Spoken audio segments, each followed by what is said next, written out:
안녕하십니까. 다시 정치의 길로 돌아온 정세균입니다. 먼저 귀한 자리에 초청해 주셔서 고맙습니다. 뜻깊은 시간을 마련해 주신 한국신문 방송편집인협회 서양원 회장님을 비롯한 회원 여러분과 관계자들의 노고에 깊이 감사드립니다. 지난 1년 반 대한민국은 코로나19와의 사투를 벌여왔습니다. 총리 취임 엿새 만에 첫 코로나 환자가 나왔습니다. 임기 내내 노란 잠바를 전투복처럼 입고서 코로나19와의 치열한 전쟁을 치러야만 했습니다. 우리 국민은 위기 앞에 강했습니다. 서로가 서로를 이해하고 배려하며 K-방역이라는 놀라운 역사를 만들어냈습니다. 엊그제 우리 코스피 주가지수가 3,250선을 돌파 사상 최고치를 기록했습니다. 한국은 코로나19 사태 속에서 가장 빠르게 회복하고 있는 나라입니다.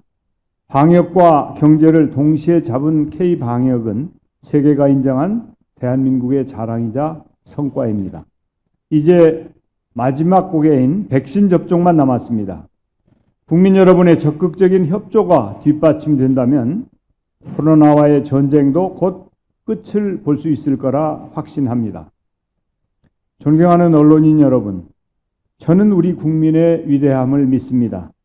대한민국 근현대사는 도전과 응전의 역사였습니다. 불가능을 가능으로 바꾼 기적의 역사였습니다.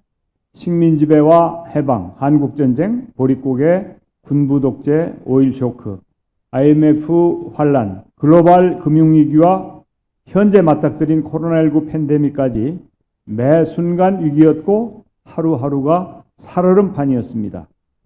우리 국민은 이 모든 시련과 역경을 보란듯이 이겨내왔습니다. 그러나 재난은 결코 평등하지 않았습니다. 특히 코로나19는 한국 사회에 불평등이라는 깊고 넓은 상처를 남겼습니다. 자영업자, 소상공인, 청년, 여성 등 사회 경제적 약자들에게 더 가혹한 희생을 요구하고 있습니다. 지금까지 우리 사회를 지탱해왔던 혁신과 희망의 사다리가 무너지고 있는 것입니다. 우리에게 가장 시급한 것은 구조적 불평등을 해소하고 망가진 사다리를 복원하는 것입니다. 우리 정치가 담대한 회복의 길을 열어야 합니다. 존경하는 언론인 여러분, 코로나 이전과 이후는 달라야 합니다. 그간 대한민국은 현대사의 질곡을 딛고 세계의 변방에서 세계의 중심을 향해 달려왔습니다. 이제 당면한 위기를 기회로 삼아 강한 대한민국으로 거듭나야 합니다. 그 첫 번째는 혁신경제입니다. 더 이상 추격형 경제 모델로는 앞으로 나아갈 수 없습니다. 낙수경제도 이미 효용을 다했습니다. 혁신경제로 4차 산업혁명과 포스트 코로나 시대를 선도해야 합니다. 소위 DNA라고 불리는 데이터 네트워크, AI와 같은 첨단 디지털 산업을 비롯하여 바이오와 그린 에너지 등 새로운 혁신을 주도할 수 있는 분야에 집중적으로 투자해야 합니다. 혁신의 힘이 아래로부터 솟구치게 해서 질 좋은 일자리를 창출하고 경제의 허리를 튼튼하게 만들어야 합니다. 시대에 뒤떨어진 낡은 규제는 혁파하고 도전과 패기의 기업가 정신을 되살려야 합니다. 끊임없는 혁신과 공정한 경쟁을 유도하여 퍼스트 무버로 거듭나야 합니다. 두 번째는 돌봄 사회입니다. 국가는 이러한 혁신의 과정에서 이탈한 국민께 든든한 울타리가 되어줘야 합니다. 실패를 딛고 다시 일어설 수 있는 디딤돌이 되어줘야 합니다.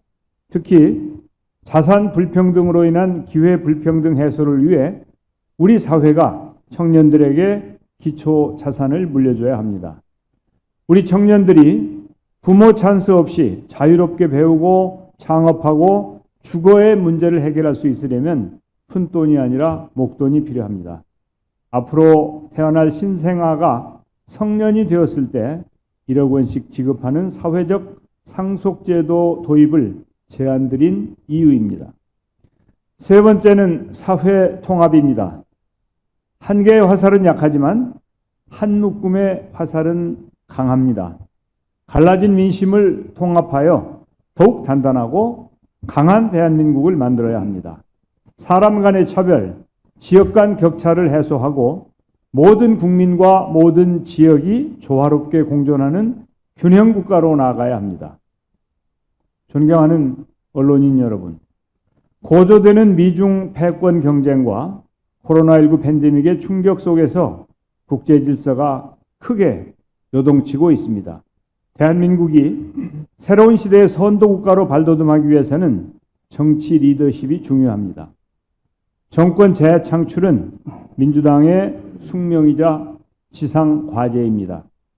그러나 지난 재보궐선거 패배와 부동산 문제로 인한 탈당 권고 사태 등 당과 정권 재창출의 앞길에 경고등이 켜지고 있습니다. 당 지도부와 경선 후보 모두는 비상한 판단을 해야 할 시점입니다. 민주당의 단결과 대호 정비를 위해 선결적으로 해결해야 할 세 가지 쟁점이 있습니다.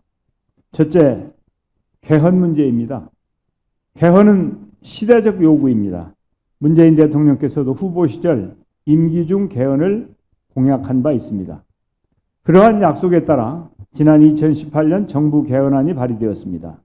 비록 특정 정당의 정치적 이해로 인해 국회에서의 합의 처리는 무산되었지만 개헌 추진에 대한 당의 입장을 정리해야 합니다. 저는 내년 대선과 개헌 투표 동시 실시를 제안한 바 있습니다. 둘째, 기본소득 문제입니다. 기본소득에 대해 민주당의 당론으로 삼을 수 있을 것인지 판단을 내려야 합니다. 누가 대선 후보가 되느냐와 무관하게 우리 당의 정강 정책에 대한 기준과 원칙의 문제라고 생각합니다. 셋째, 경선 일정 문제입니다. 평소 저는 경선 시기에 대해 당 지도부가 현명하게 판단해 주실 것으로 믿고 어떤 결정이든 따르겠다고 말씀드려 왔습니다.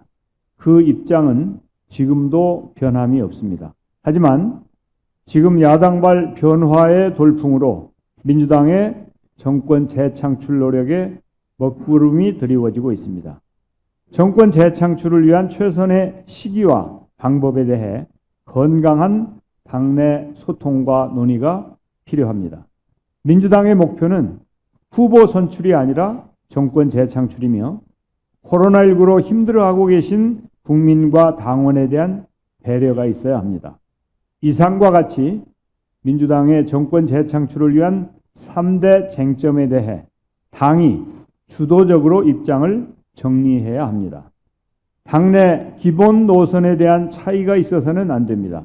진지한 토론으로 질서 있게 정리해야 합니다. 그것이 당원과 국민에 대한 도리이며 대선 승리의 길이라 믿습니다. 저 또한 3대 쟁점의 해결을 위해 필요한 누구와도 만나고 대화해 나가겠습니다. 지금 민주당에 필요한 것은 위기를 돌파할 희망과 승리의 길을 찾는 것입니다. 3대 쟁점의 해결이 바로 그 첫걸음입니다. 김대중의 길, 노무현의 길, 문재인의 길 모두 험난함을 이겨낸 벅찬 승리의 여정이었습니다. 정세균의 길도 결코 쉽진 않을 것입니다. 그러나 반드시 승리하는 길이 될 것입니다. 감사합니다.